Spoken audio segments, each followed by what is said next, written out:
des PME sur BFM Business. Bonjour Alain Écuvillon. Bonjour. Merci d'être présent. Vous êtes le directeur général de It's Learning France. Il s'agit d'un ENT, un espace numérique de travail. Alors qu'est-ce que cela signifie exactement ? Alors effectivement, un ENT, c'est un espace numérique de travail. On dit aussi environnement numérique de travail, ça dépend des fois.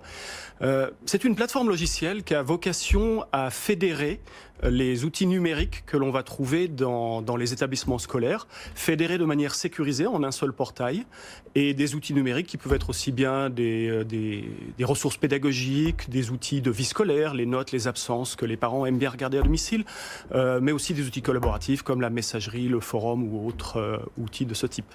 Et quelles sont les grandes évolutions des ENT en France, peut-être également dans d'autres pays si on peut comparer avec nos voisins européens, et tendance à venir aussi ? Alors, les ENT, on est les seuls à appeler ça comme ça en France. Les espaces numériques de travail, c'est quelque chose d'assez normé par le ministère de l'Éducation nationale. En France, on aime bien les normes. Le fait est que les ENT ont été créés en 2004 et ils avaient surtout une vocation, on va dire, plus collaborative, administrative. Petit à petit, et on va dire depuis le début de 2010-2011, on a une approche qui est de plus en plus orientée pédagogie. Ce qui n'est pas pour nous déplaire chez It's Learning, parce que It's Learning, qui n'est pas une société française, c'est une société norvégienne, nous sommes le leader européen des plateformes pédagogiques. Donc aller vers plus de pédagogie dans ces outils numériques, c'est quelque chose qui nous semble aller de soi. Et comment fonctionne concrètement votre solution ?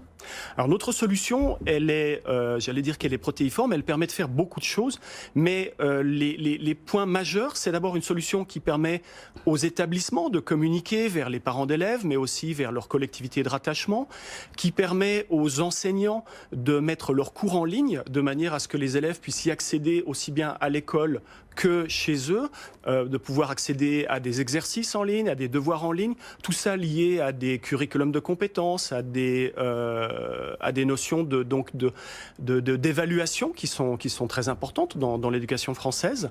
C'est en fait une plateforme qui permet aux enseignants d'aller plus vers de l'individualisation de contenu pour les élèves et non pas le seul et même contenu pour tous les élèves. Oui, donc c'est personnalisable en fonction des étudiants, des élèves, des professeurs aussi, j'imagine aussi. Absolument, parce que chaque professeur est maître de sa pédagogie, donc chacun va pouvoir y trouver les outils, les fonctionnalités qui l'intéressent et peut-être laisser celles qui ne l'intéressent pas. Est-ce là votre différenciation par rapport à vos concurrents ? Alors notre différenciation, c'est qu'on est le seul ENT qui est à la fois donc ce qu'on appelle une plateforme pédagogique, en anglais on dit un Learning Management System, et on met vraiment beaucoup cette pédagogie en avant, ce qui fait que aujourd'hui, la croissance d'It's Learning en France sur les 4 dernières années est supérieure à 50% chaque année. Concrètement, étudiants, parents, professeurs, à qui s'adressent précisément ces ENT ? Alors, pour nous, l'ENT, il est là avant tout pour aider les élèves et les étudiants. Mais ne nous leurrons pas, pour que ces élèves et ces étudiants en bénéficient, ce sont avant tout les enseignants. Bien sûr. Et si les enseignants adhèrent à la plateforme, on est sûr que derrière, ça aura un impact sur les élèves et les étudiants. Si les enseignants n'adhèrent pas, ça ne servira pas à grand-chose. Et du côté de votre solution, comment accompagnez-vous vos clients ? Est-ce qu'il y a un support technique ? Êtes-vous présent de l'installation jusqu'à peut-être même la fin, l'évolution, le changement de solutions, de cours, etc. Absolument, c'est très important. Ce sont des plateformes qui sont assez complexes, qui sont des plateformes en ligne. Ça nécessite de former à la fois les gens qui vont gérer ces plateformes, les administrateurs, mais ça nécessite aussi de faire une formation au niveau des enseignants pour qu'ils sachent quels outils à l'intérieur ils vont pouvoir utiliser qui correspondra le mieux à leur pédagogie. Vous fournissez ces formations, du coup ? On fournit les formations au démarrage et ensuite pendant toute la durée de vie de la plateforme, qui en général est faite pour durer plusieurs années, on va fournir chaque année un accompagnement. Comme c'est une plateforme logicielle qui est basée dans le cloud, elle évolue très fréquemment. En fait, on a quasiment une mise à jour tous les mois et donc il est nécessaire de revenir régulièrement vers les enseignants pour leur présenter les nouveautés. Et vous proposez aussi un support technique en cas de problème, j'imagine ? On a naturellement un support technique qui est disponible pour l'ensemble de nos utilisateurs.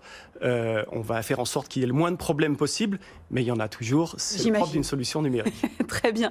Merci Alain Écuvillon. Avec grand plaisir. Merci beaucoup. Merci.